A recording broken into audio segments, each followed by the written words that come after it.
How you doing? Let's choose a cool background today. What background? You want a little zoomy background? I like that one. Do do do do. All right.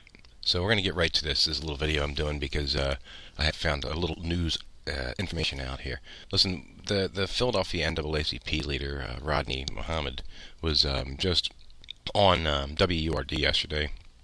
And he did a little interview, and he had mentioned something that I thought was kind of interesting because he had said that he was being paid by the Kenny administration basically to support this soda tax, and but he was doing it personally. He wasn't doing it as a representative of the NAACP, and he never said the NAACP supported the tax. He only said he did.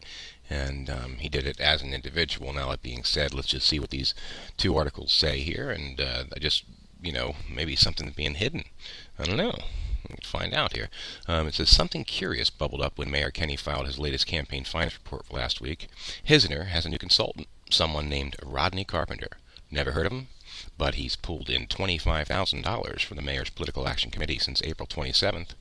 Being investigative reporter types, we Googled him. Nada. Then we Googled the address listed on the report from Mr. Carpenter and found it to be the North Broad Street home of the Nation of Islam, Muhammad Mosque number 12. And basically from that, they found out that Rodney Carpenter was actually Rodney Muhammad. Mr. Rodney Muhammad right there. Or Rodney Carpenter.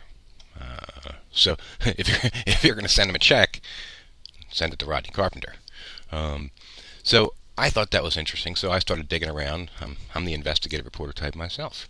And I found this article from March 1st of 2016. Now, another interesting thing is it says that he was listed as being paid by this Political Action Committee since April 27th of this year. Now, it didn't say anything about last year. This article's from March 1st of 2016, and here's a question I have. You said that you never said that the NAACP supported the tax. You only said you did it as a person, personally, and it was kind of like a side gig type of thing for you. But in this article here, it says something pretty clear. It says, among those championing the tax are health advocates who cite the connection between sugary drinks and obesity. Kenny's newly appointed Commissioner of Health, Thomas A. Farley, attempted to ban soda drinks larger than 16 ounces in New York City. Also, in support are education advocates, the Service Employees International Union, which represents about 10,000 workers in Philadelphia, many in schools, and the NAACP. Now, that very clearly says that the NAACP is in support of the soda tax.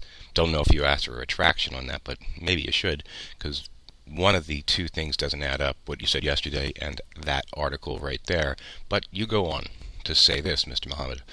We're saying, look, let's take a bite and let's set up pre-K. Local NAACP President Rodney Muhammad said, let's do something so the biggest city with the worst poverty doesn't suffer anymore. Now, let me tell you something. If that's not ironic, I don't know what is. Because you're saying, we're saying, look. Who is the we, by the way? We're saying, look. We is you in the Political Action Committee you're being paid by to say, let's take a look at this. And at this point, it was 3 cents on the beverages. Then, it went to 1.5 cent beverage on the beverages, but they taxed almost every single beverage available in the city. So it's not good for the people. It's surely not good for poverty. Poor people actually are the ones bearing the end cost of this. You said in one of the videos I watched, you have an interview that you didn't know who was going to bear the cost. Maybe the distributor themselves was going to somehow magically absorb this, and then you went to talk about how the cola nut is made in Africa and people are being extorted basically by soda companies. I mean, you're throwing red herrings. Answer the questions as to why it is that the NAACP is listed here, saying that they are in support of the soda tax, and also you should answer as to why it is that you listed yourself as Rodney Carpenter and did not file as a lobbyist in the city when you should have. So let's get those questions answered, Mr. Carpenter.